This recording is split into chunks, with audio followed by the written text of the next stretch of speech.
गांव में 3 बहनें रहती हैं, आरती, देवांशी और लक्ष्मी। उनके माता पिता नहीं हैं। वो तीनों मिलकर बड़ी मुश्किल से जीवन बिताती हैं। दीदी, इस शाम के वक्त तुम रसोई साफ क्यों कर रही हो? सारा दिन था करने को, अब तो ठंड लग जाएगी तुम्हें। और क्या करूं? रसोई का हाल देखा है? मुझे तो ध्यान ही नहीं था। आज मैंने खाना बनाने का सोचा भी नहीं था। तो फिर कल कर लेना, आज ही क्यों? अरे समझ क्यों नहीं रही? कल फिर खाना बनाना है ना, ऐसे तो काम कभी खत्म ही नहीं होगा। दीदी, तुम्हें रसोई घर से इतना प्यार करने की क्या जरूरत है? जैसे है वैसे ही रहने दो। कभी कभी समय निकाल कर साफ कर लो। ऐसा मत कहो, रसोई भी हमारे घर का हिस्सा है। जैसे हम घर में रहते हैं वैसे ही रसोई में भी खाना बनाते हैं तो उसे साफ रखना जरूरी है। हाँ हाँ, समझ गई। अब तुम बताओ, मंजली दीदी कहाँ है? वो तो कहीं दिखाई नहीं दे रही। पता नहीं कहाँ घूम रही है। दिन भर रिक्शा से इधर उधर घूमती रहती है। घर का कोई काम नहीं करती। इस लड़की के साथ मैं क्या करूं? जरूर फिर से पोखर के पास गई होंगी। हमारे पास और कौन सी जगह है जाने को? दुखी मत हो, गांव के लोग वैसे भी हमसे ज्यादा बात नहीं करते क्योंकि हमारे माँ बाप नहीं है। क्या ये हालात कभी बदल सकते हैं दीदी? बिल्कुल बदल सकते हैं। कभी हमारे पास पैसे होंगे तो हम सब गांव वालों को दावत पर बुलाएंगे। सब जरूर हमारे घर खाना खाने आएंगे। तब तो अच्छा ही होगा। अब जा, यहाँ खड़ी मत हो, देवांशी को बुला ला।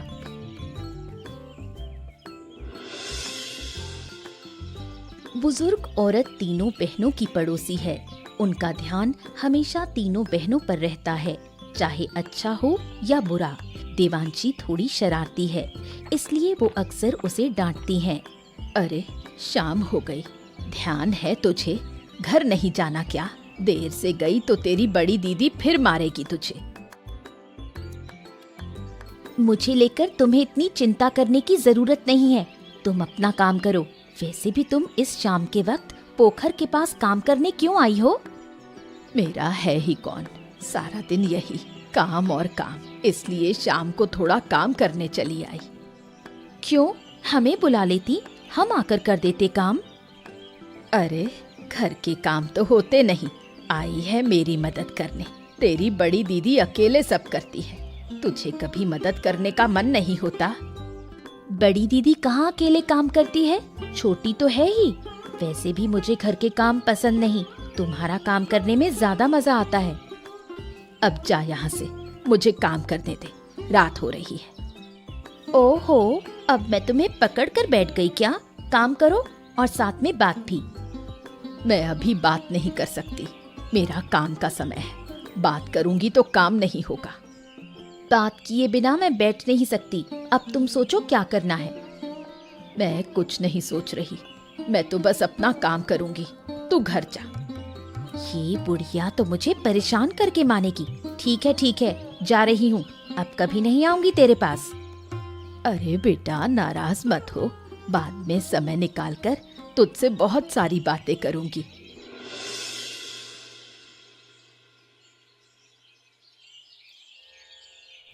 मुझे अच्छे से पता है ये काम तूने ही किया है। मैं तुझे सच कहने के लिए कह रही हूँ। मैं सच कह रही हूँ दीदी, जरूर छोटी ने किया होगा, तो मुझसे पूछ क्यों नहीं लेती? उससे क्यों पूछूं? वो तो कभी रसोई में जाती ही नहीं, आज अचानक खाना बनाने क्यों जाएगी? अब वो छोटी कहाँ रही, बड़ी हो रही है, जा भी सकती है रसोई में। पूछ के तो देखो। मैंने पूछ लिया, उसने कहा उसने रसोई में पैर नहीं रखा, मतलब ये तूने ही किया है। वो छोटी है, कुछ भी कह सकती है और तुम उस पर विश्वास कर रही हो। मैं जो कह रही हूँ वो क्यों नहीं मान रही? क्योंकि मुझे पता है कि तूने ही सब्जी में नमक और मिर्च ज्यादा डाला। मैं क्या करूं? मैंने तो तुम्हारी मदद करने की कोशिश की। हो गई मेरी मदद, अब उल्टा मेरा सिर दर्द बढ़ा दिया। अब से अगर तुझे रसोई में देखा तो अच्छा नहीं होगा।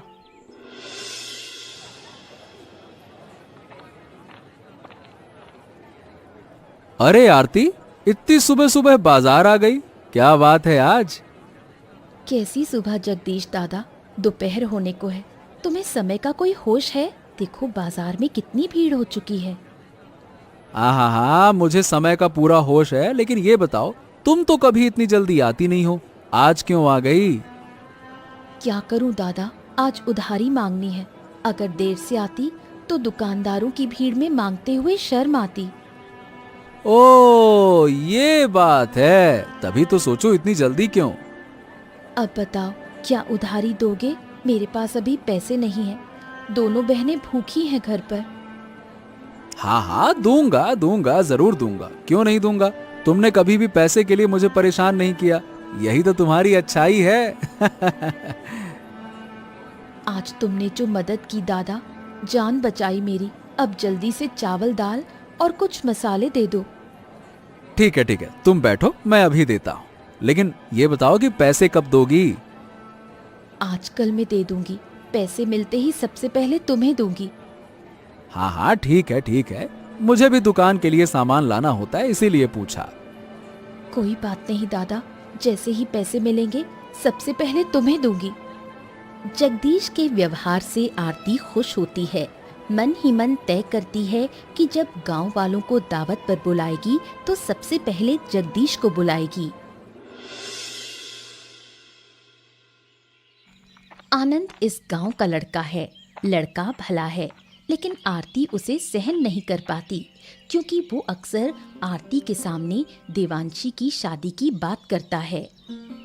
क्यों रे लक्ष्मी, ये तेरी मंझली दीदी कहाँ है रे? उसे तो देख ही नहीं रहा हूँ। मंझली दीदी से तुम्हें क्या काम है आनंदा? बड़ी दीदी तो तुम्हें इतना कुछ कह देती है, फिर भी तुम्हें बुरा नहीं लगता?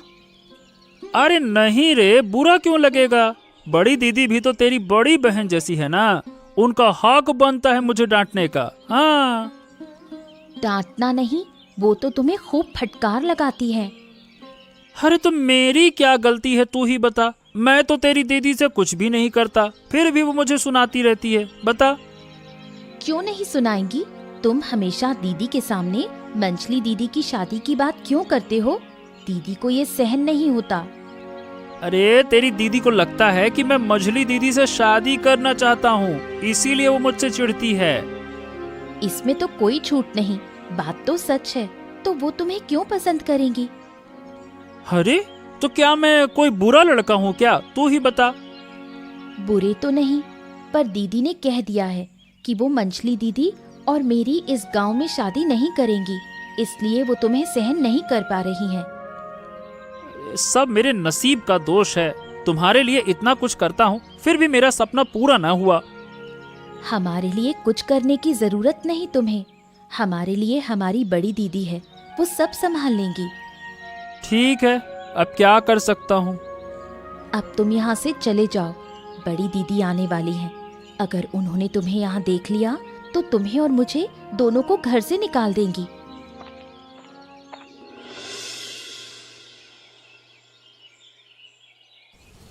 रात में अचानक तूफान। अरे दीदी, तूफान में बाहर क्या कर रही हो? ऊपर आ जाओ। वहाँ खड़े खड़े बातें मत कर, आकर मदद कर। देखती नहीं लकड़ियाँ पूरी भीग गई हैं। ओ दीदी, हमें भी आना पड़ेगा इस रात में। बारिश में भीगने का मन नहीं कर रहा। देख मंझली, ये आलस करने का समय नहीं है। इन्हीं लकड़ियों को बेचकर तो घर चलता है। मैं अभी आ रही हूँ दीदी, चिंता मत करो। वहाँ खड़े खड़े क्या देख रही है? अभी नहीं आई तो अगले 2 दिन भूखा मरना पड़ेगा। दीदी तुम भी ना, अभी तो सोने का समय है और तुम कह रही हो काम करो। आ रही हूँ। तुझसे कभी कोई काम करवाया नहीं जा सकता। ठीक है, जब इतनी नींद आ रही है तो जा, सो जा। नहीं नहीं, अब नींद भाग गई। अब तो काम करना ही पड़ेगा। तुम लोग अकेले कितना काम करोगी? तुम दोनों के बातें करते करते तूफान में बाढ़ आ जाएगी।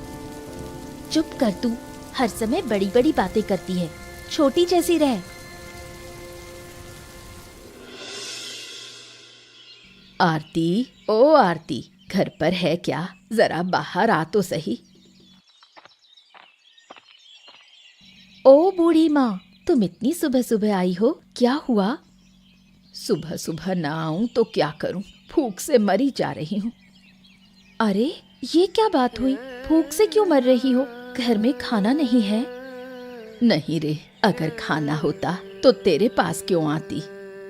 तुम हमारे पास खाना मांगने आई हो?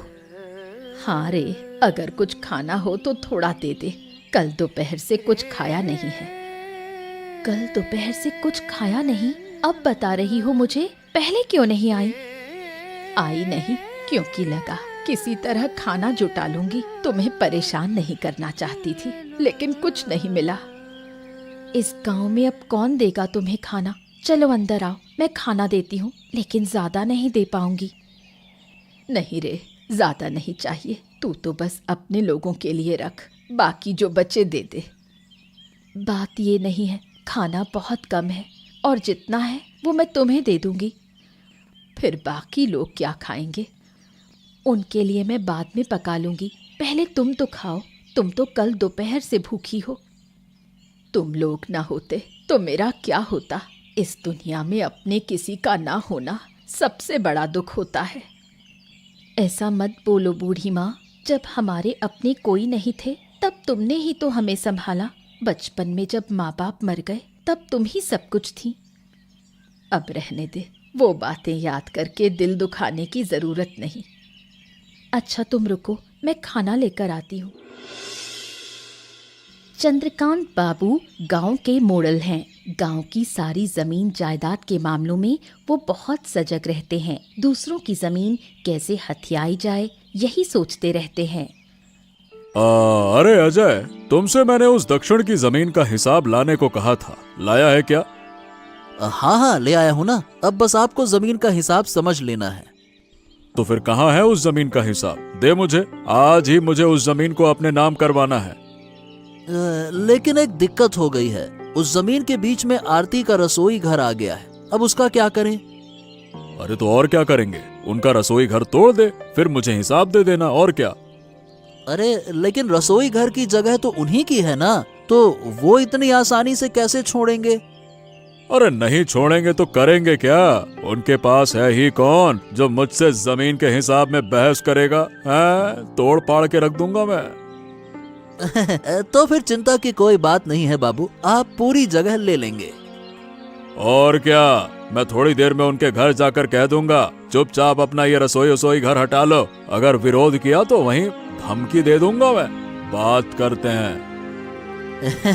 बाबू, आपको धमकी देने की जरूरत नहीं पड़ेगी। आप एक बार कहेंगे वो झट से रसोई घर हटा देंगे, वो आपके सामने थोड़ी ना बहस करेंगे। और नहीं तो क्या, एक दिन इस गांव की सारी जमीन मेरी होगी, देखना। मैं इस गांव का एक छत्र मालिक बनूंगा।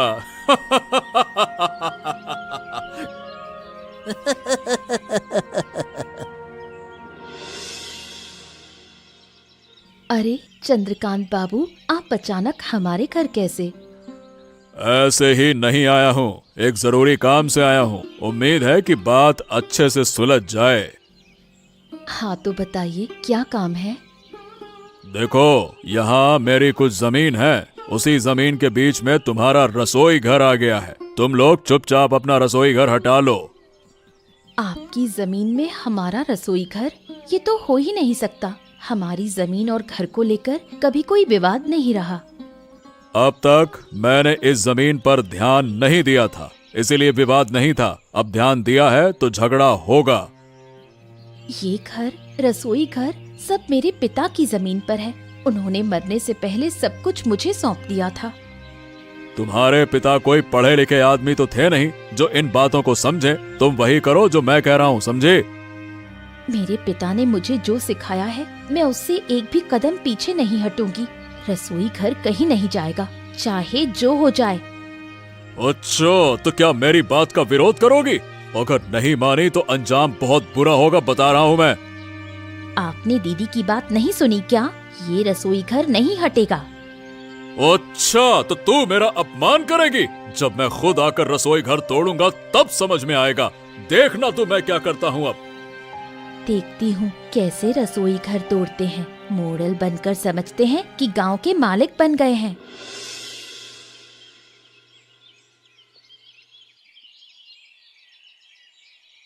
दीदी अब क्या होगा? मुझे बहुत डर लग रहा है। अगर चंद्रकांत बाबू के लोग आकर रसोई तोड़ दें तो? डर मत, जब तक मैं हूँ हमारे रसोई घर को कुछ नहीं होगा। जान देकर भी इसकी रक्षा करूंगी। इस रसोई घर को माँ बाप ने कितने प्यार से बनवाया था। भले ही हमारा घर छोटा हो, लेकिन रसोई घर बहुत सुंदर है। इस रसोई घर को मैं चंद्रकांत बाबू के हाथों नहीं जाने दूंगी। अब उन्हें अन्याय करने नहीं दूंगी। आप सब तो कह रही हैं, लेकिन चंद्रकांत बाबू क्या हमारी बात सुनेंगे? वो तो आकर तोड़ देंगे। उससे पहले हमें गांव के लोगों को सब कुछ बताना होगा। लेकिन वो तो हमारी बात सुनेंगे नहीं, हमारे पक्ष में नहीं आएंगे। हमें ही ऐसा इंतजाम करना होगा कि वो हमारे पक्ष में आए। लेकिन कैसे दीदी? मैं कई दिनों से सोच रही थी कि गांव वालों को दावत दूं। अब वो वक्त आ गया है। सबको दावत देकर फिर हमारे पक्ष में कर लेंगे, है ना? बिल्कुल, तूने सही समझा। चलो अब दावत की तैयारियां करनी होगी। ठीक है दीदी, हम हर तरह से आपकी मदद करेंगे।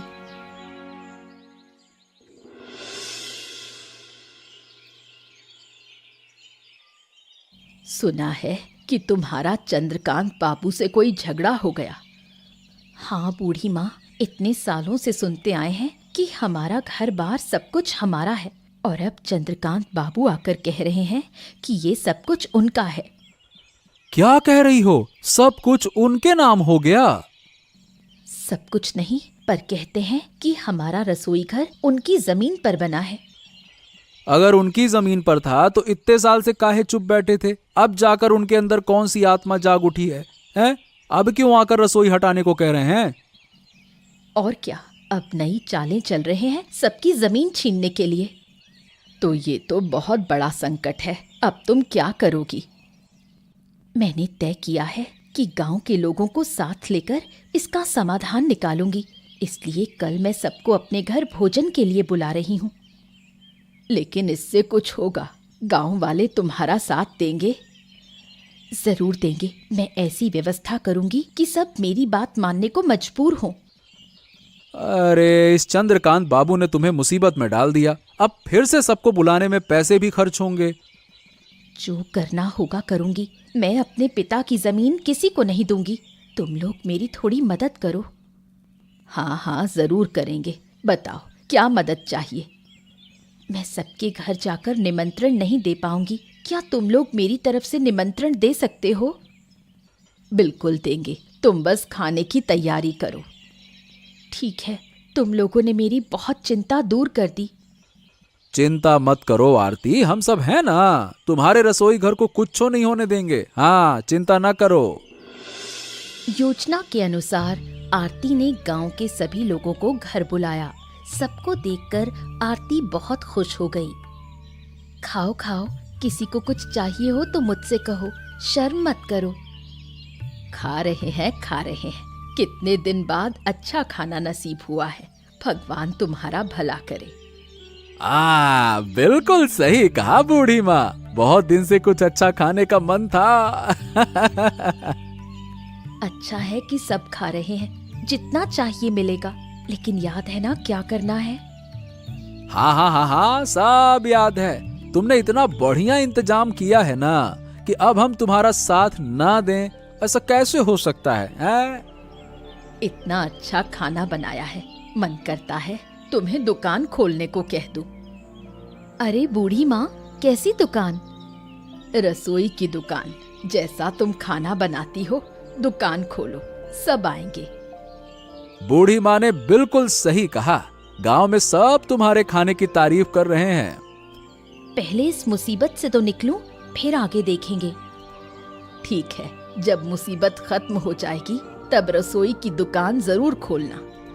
तुम्हारी बातों से हिम्मत मिल रही है। अब लग रहा है कि हम चंद्रकांत बाबू से जरूर बच पाएंगे।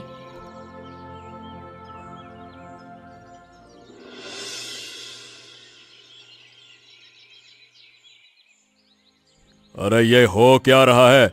यहाँ कोई तमाशा चल रहा है क्या? गांव के सारे लोग यहाँ क्यों जमा हो गए? साफ दिख रहा है बाबू, भोजन हो रहा है और आप कह रहे हैं तमाशा। गजब बात करते हैं। भोजन? अरे किस खुशी में भोजन? मैंने तो कहा था कि रसोई हटा दो, और ये तो सबको बुलाकर दावत कर रही है। मैं अपने पैसों से लोगों को बुलाऊं या नहीं, ये मेरा मामला है। आप कौन होते हैं कहने वाले? तो करो ना, पर पहले रसोई हटाओ फिर करो। तुम्हारी वजह से जमीन की नाप नहीं मिल रही है। नाप मिलेगी कैसे? वो जमीन आपकी है ही नहीं, वो मेरे पिता की है। अरे फिर वही बात, आज हम तुम्हारी रसोई तोड़ कर ही रहेंगे। जो करना है कर लो, देखती हूँ कैसे तोड़ते हो। अगर किसी ने एक कदम भी मेरी रसोई की ओर बढ़ाया तो ये पैर इसी बोटी से काट दूंगी। बाबू अब क्या करें, ये तो सच में मार डालेगी। बाबू, मैं साफ कह रही हूँ, यहाँ से चले जाइए, वरना अंजाम अच्छा नहीं होगा। आरती की धमकी से चंद्रकांत बाबू अपमानित हुए। मन ही मन बदले की भावना जगती है। वो तय करते हैं अगली बार वो रसोई जरूर तोड़ देंगे।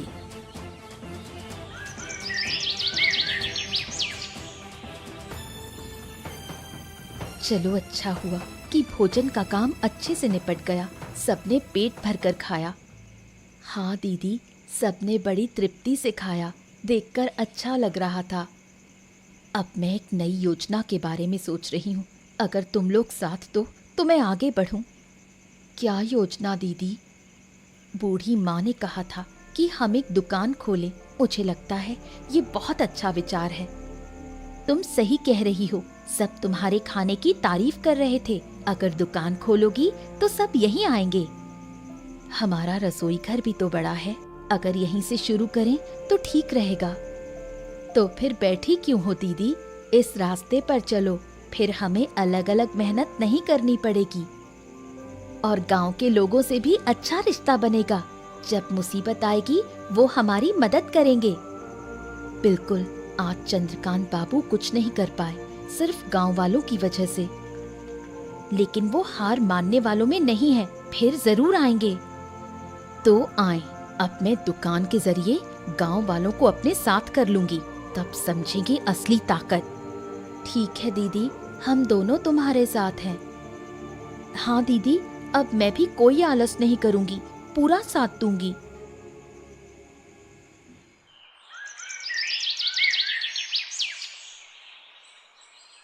अगली सुबह जैसे ही आरती रसोई की तैयारी करने जाती है, चंद्रकांत बाबू अपने लोगों को लेकर आता है और रसोई घर तोड़ देता है, जिससे सारी तैयारी बर्बाद हो जाती है। हे भगवान, अब हमारा क्या होगा? जिससे डर रही थी वही हुआ। मैं अपने रसोई घर को बचा नहीं सकी। अरे अरे अरे आरती, तुम रो क्यों रही हो? अरे जगदीश दादा, देखो ना, चंद्रकांत बाबू ने आखिरकार हमारे रसोई घर को तोड़ ही दिया। मैं कुछ नहीं कर सकी। चंद्रकांत बाबू की हिम्मत तो दिन ब दिन बढ़ती जा रही है। इस तरह का अन्याय सहना सही नहीं है। कुछ न कुछ तो करना होगा। गांव के लोग भी अब चंद्रकांत बाबू से बहुत परेशान हो चुके हैं। अब अगर सबको बताएंगे तो जरूर कोई न कोई हल निकलेगा। अब हमारा क्या होगा? ये रसोई घर ही तो हमारी आखिरी उम्मीद थी। व्यापार शुरू होने से पहले ही खत्म हो गया। ठीक है, तुम चिंता मत करो, रोना बंद करो। अब ये मामला हम देखेंगे। बस अब तुम तैयारी करती रहो। कैसे करूं दादा? सारी तैयारी तो बर्बाद हो गई और थोड़ी देर में गांव के लोग खाने के लिए आने वाले हैं। यही तो तुम्हारे लिए एक अच्छा मौका है। जब लोग खाना खाने आएंगे और खाना नहीं मिलेगा, तब वो खुद चंद्रकांत बाबू के खिलाफ खड़े हो जाएंगे। तो क्या हमें गांव वालों के आने का इंतजार करना चाहिए? हाँ, हम भी इंतजार करेंगे। फिर हम सब मिलकर चंद्रकांत बाबू के घर चलेंगे।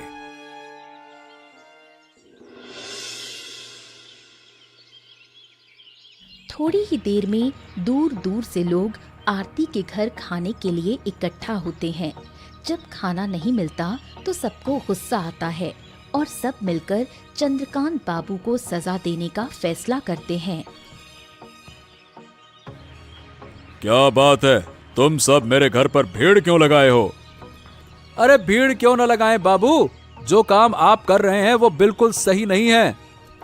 अगर आप ऐसे ही अन्याय करते रहेंगे तो आपको मुखिया के पद पर नहीं रहने दिया जा सकता। अरे क्या आपने अपने गांव को खरीद लिया है क्या कि जो मन में आएगा वो करेंगे, हैं? अरे चुप रहो, फालतू की बातें कर रहे हो। भूल रहे हो कि तुम किसके घर पर खड़े हो। मैं बताता हूँ, एक ठग और धोखेबाज के घर पे खड़े हैं हम लोग।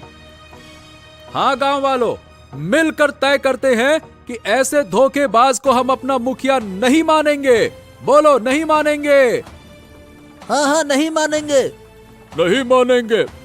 नहीं मानेंगे, हाँ। हाँ भाई, नहीं मानेंगे। इतनी बड़ी बात, क्या तुम्हारे कहने से सब कुछ हो जाएगा? ज्यादा बात को आगे मत बढ़ाओ, नहीं तो।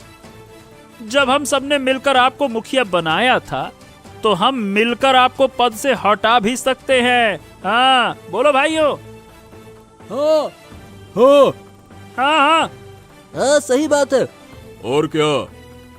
आज से हम गांव वाले आपको मुखिया नहीं मानते।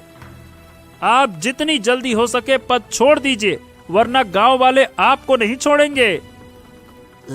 गांव वाले बहुत गुस्से में हैं बाबू, ज्यादा बात बढ़ाई तो मुसीबत में पड़ जाएंगे।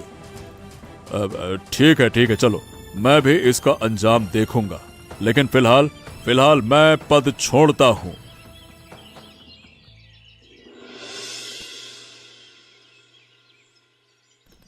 उधर देवांशी और लक्ष्मी मिलकर अधूरी रसोई पूरी कर देती हैं, जिससे गांव वाले खुशी से भोजन कर पाते हैं।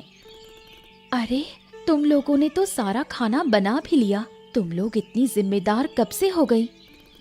क्या करें दीदी, उस दिन ही कहा था, अब हम आलसी नहीं रहेंगे, तुम्हारी मदद करेंगे। बहुत अच्छा किया तुम लोगों ने। अब मैं गांव वालों को खाना खिला सकूंगी। आज सबको मुफ्त में खाना दिया जाएगा। अरे वाह, अगर रोज तुम्हारे हाथों का खाना खाने को मिले तब तो मजा ही आ जाएगा। अब हमारे गांव में अलग से किसी मुखिया की जरूरत नहीं, सब शांति से रह सकेंगे। बिल्कुल सही कहा बूढ़ी माँ। वैसे भी मुखिया गांव वालों के लिए किसी काम का नहीं होता।